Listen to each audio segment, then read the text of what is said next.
Wonderful people, my name is Ruth Kirovo. Welcome to Teachcrest International. So today we want to find out the forces responsible for the shape of the earth. Remember, the earth has been said to be spherical and there have been proofs that have been given.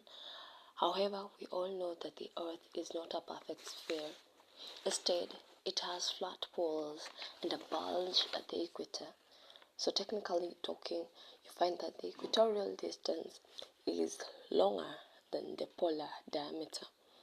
So, want to find out why the Earth shape is described to be an oblate spheroid or a geoid.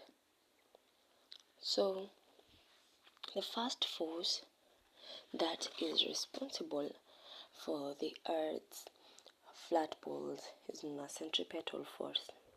So what is centripetal force? This is the force that pushes things towards the center. Yeah, it's a type of force that happens in circular motion. And this is what I mean exactly. Yeah, you can see that according to Newton's first law, is that only a force can cause a body to move out of a straight line path. In circular motion, the direction of the body is continually changing at every instant.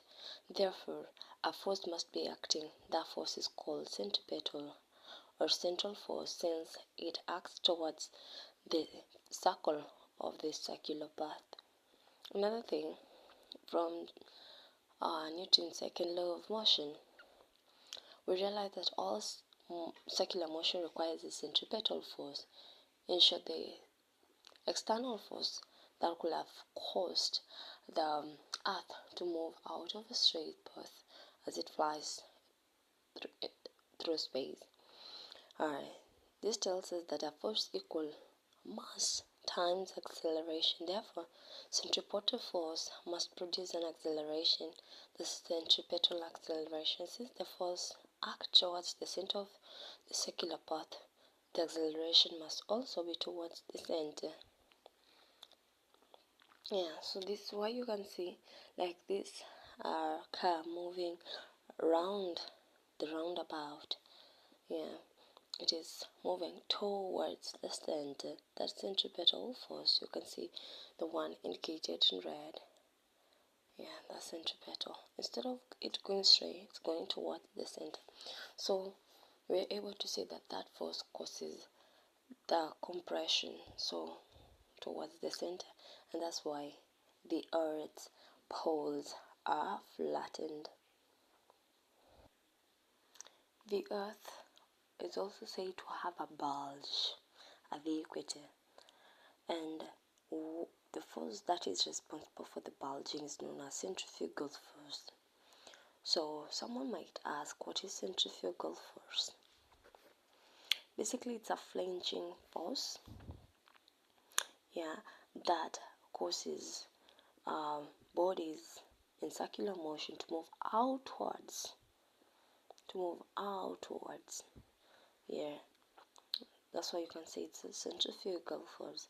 Like when you put water in a bucket and try to swirl, you will see that water will not pour.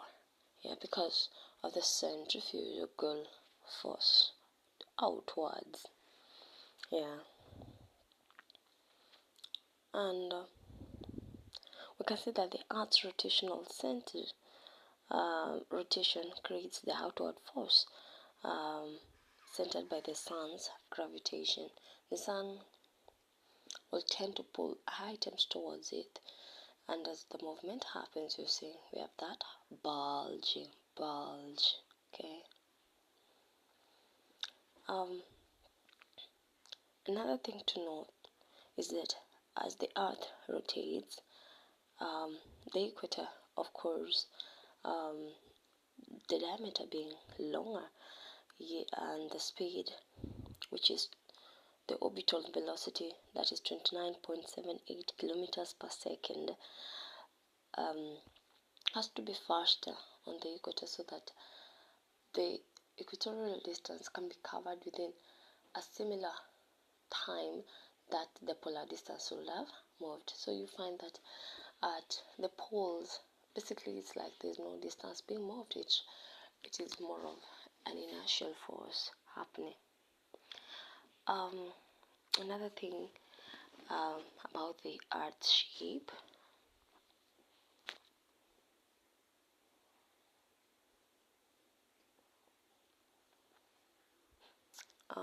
We are saying that the Earth's shape has a rounding effect, and the rounding effect is as a result of gravity.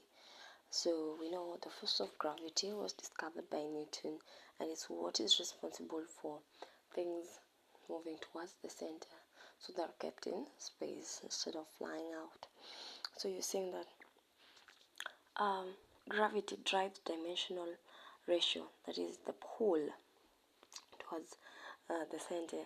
So the rounding effect is possible so that the shape that is acquired is the most stable, yeah, so that gravitation is equally distributed, because for spheres or round objects, the smaller surface area that is given is usually spherical. So that's why you can see it has that rounding effect. I hope you've learned something. Yeah, and another thing to note is that the Earth moves or follows a space-time curvature known as the geodesic path. So yeah, that is it about the shape of the Earth. Okay, so you can see here on the world map, Africa is at the center. On north of it we have Europe, northeast we have Asia, on the southeastern part we have Australia, we have Antarctica. On the southern part we have South America to the western part, and we have North America on the northwestern part. So you'll find out that areas such as Asia, Australia will be ahead in time, unlike the South American countries.